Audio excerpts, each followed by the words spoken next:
En este vídeo vamos a hablar de la anamnesis.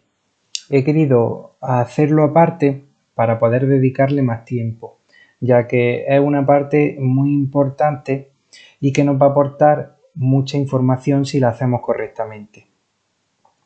Es un paso al que debemos dedicarle todo el tiempo y la atención al paciente que sea necesaria, ya que es la primera toma de contacto con el mismo y es el momento en el que debemos empezar a ganarnos su confianza. Vamos a ver la información que debemos obtener a partir de este cuestionario. Lo primero que nos vamos a fijar es en la llegada del paciente al gabinete. Si viene acompañado, si venía expresamente al gabinete o pasaba por allí y decidió entrar, etc. Esto nos indica, entre otras cosas, el grado de compromiso de la familia, ya que la familia es muy importante en la adaptación. Habrá momentos en casa en los que el paciente esté harto de audífonos, se lo quiera quitar, y si tiene a un familiar encima que le diga no, te han dicho que no te lo puedes quitar, nos va a ayudar mucho a que el paciente se adapte al audífono. Otro dato importante es la edad. Es un indicativo del estado funcional del paciente y de la esperanza de vida del mismo, generalmente. Los síntomas por los que acude al gabinete. A veces los síntomas que refieren los pacientes no conllevan una adaptación audioprotésica y por tanto deberán ser tratados por otros profesionales como el otorrino. Precisamente nos interesa también saber si ha visitado al otorrino, si trae informes. Nos sirven para saber qué médico le ha tratado, por si tenemos que contactar con él, y para, en el caso en que el paciente tenga informes, pedírselos para tener más información.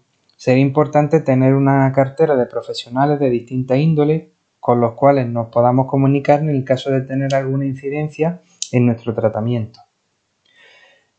Si tiene intervenciones quirúrgicas, nos interesa saber si está operado y si lo está, qué operación se le ha hecho, si las operaciones le afectan a la movilidad articular o a la vista, el estado general y particular, es decir, por ejemplo, la agudeza visual influye en el manejo del audífono. Si no ve bien, usaremos o deberíamos usar audífonos más grandes. La fatigabilidad, sobre todo a la hora de realizar las pruebas, si se cansa, se desconcentrará y podremos cometer errores en los resultados obtenidos.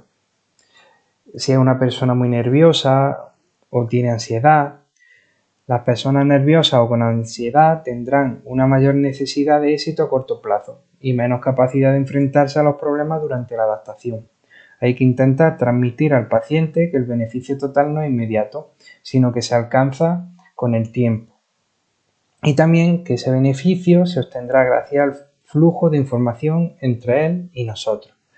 En estas personas la adaptación será siempre un poco más complicada.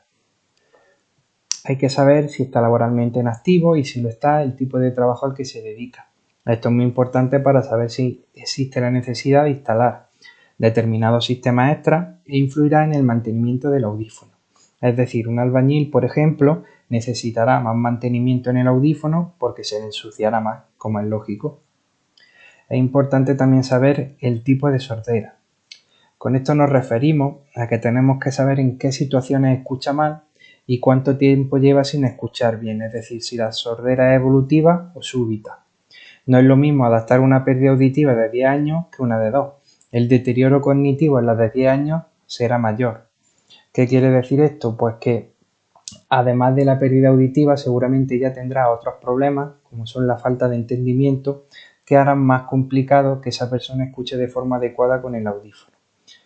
Es importante también saber si la persona sufre de acúfenos, porque hay muchos audífonos actualmente que presentan unos generadores de ruido para enmascarar el sonido producido por el acúfeno y de este modo evitar la ansiedad que suelen producir estos acúfenos.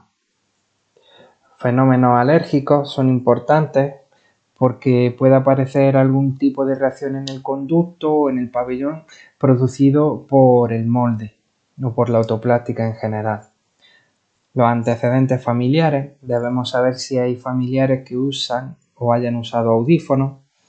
Una persona cuyos padres o familiares tengan audífonos tiene una mayor posibilidad de tener una pérdida auditiva y además también habrá estado ya en contacto con los audífonos, por lo que sabrá más sobre ellos. Es muy importante saber si tiene supuraciones, ya que si existen supuraciones no debemos usar audífonos en los que el auricular vaya dentro del CAE, sean supuraciones activas o inactivas. En estos casos debemos adaptar siempre un BTE y evitar así que se pueda romper el audífono por la supuración. Es importante también saber si producen o no mucha cera. Tened en cuenta que al usar audífonos se aumenta la posibilidad de que aparezcan tapones, ya que cada vez que la persona se pone el audífono, empuja la cera que tiene ahí en las paredes del conducto hacia el interior del CAE. Y también el problema que tiene esto es que la cera es una protección del cuerpo ante agentes externos. Entonces, si nosotros ya retiramos la cera de una parte del conducto, va a aparecer con más frecuencia en esa zona, ¿vale? Otro dato importante a tener en cuenta, la habilidad manual y la mano hábil. Hay que saber cómo se desenvuelve con las manos y cuál es la mano que utiliza para realizar la mayoría de las cosas. Esto nos influirá en elegir un tipo de audífono más grande porque es más fácil de manejar o uno más pequeño que suelen ser más complicados de manejar. Además, los audífonos grandes como los BTE son más robustos, son más fuertes y entonces si tiene la habilidad manual regular, pues es normal que se le caiga mucho el audífono al suelo. En estos casos son más fuertes ante las caídas y los golpes. Lo de la mano hábil también debemos tenerlo en cuenta porque hay casos que aunque a lo mejor nosotros creamos conveniente que la persona se debe poner dos audífonos, la persona por problemas económicos o por cualquier otra cosa decide ponerse solamente uno. Y entonces en este caso, pues si la pérdida auditiva es más o menos igual en ambos oídos y entiende igual por los dos oídos, pues lo de la mano hábil para ponerse y quitarse el audífono puede ser un factor a tener en cuenta para elegir si se lo ponemos en el lado derecho o en el izquierdo. Es importante también saber por qué oídos usa el teléfono. El mismo caso que antes, una persona que necesita dos audífonos, pero por lo que sea solamente le ponemos uno, pues es otro factor a tener en cuenta para que cuando le llamen escuche lo mejor posible. Ponerle el audífono por el lado por el que mejor escuche el teléfono. También es importante saber si usa el teléfono móvil. Los audífonos ya vienen con aplicaciones para subir, bajar el volumen desde el teléfono móvil e incluso pues si queremos que reciba las llamadas directamente en el audífono, necesitamos que el audífono tenga conectividad.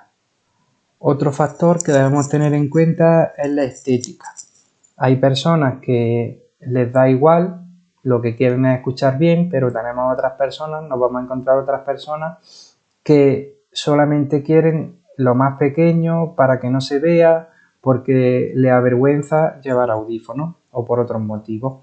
En estos casos, pues dependiendo de las características de la persona, de la pérdida, de todo lo que hemos hablado hasta ahora, podremos ver si podemos cumplir con esos requisitos estéticos o no. En el caso de que no se pueda, habrá que hacerle entender a la persona que un audífono muy pequeño, para que no se le vea, no le va a permitir escuchar como uno un poquito más grande, aunque se le vea un poco más, ¿vale? Todas esas cosas hay que explicárselas al paciente. Y por último, también podemos tener en cuenta la situación de su domicilio. Hay que saber si vive en una zona tranquila, en una zona ruidosa. De esta forma podremos decidir si amplificamos más o menos en un primer momento en la adaptación.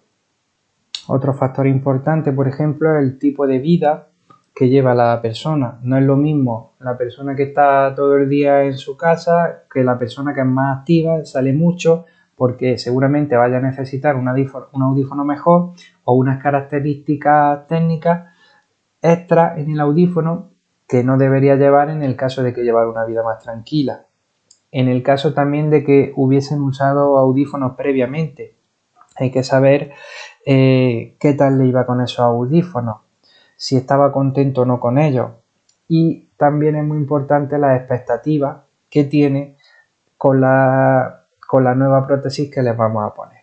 Para que en el momento en el que hagamos las pruebas, si vemos que esas expectativas que tienen no son realistas, porque ya hemos visto en temas anteriores que con las pruebas podemos hacernos una idea de cómo va a escuchar la persona, es importante dejárselo claro desde un primer momento para evitar que en un futuro tengamos problemas con esa persona porque nunca pueda llegar a escuchar como él pensaba que iba a escuchar. Como veis, podemos obtener mucha información a través de la anamnesis y conviene realizarla correctamente, ya que nos va a ayudar mucho a entablar una relación y una confianza con el paciente y a conocer muchas cosas sobre él que nos van a ayudar en la adaptación.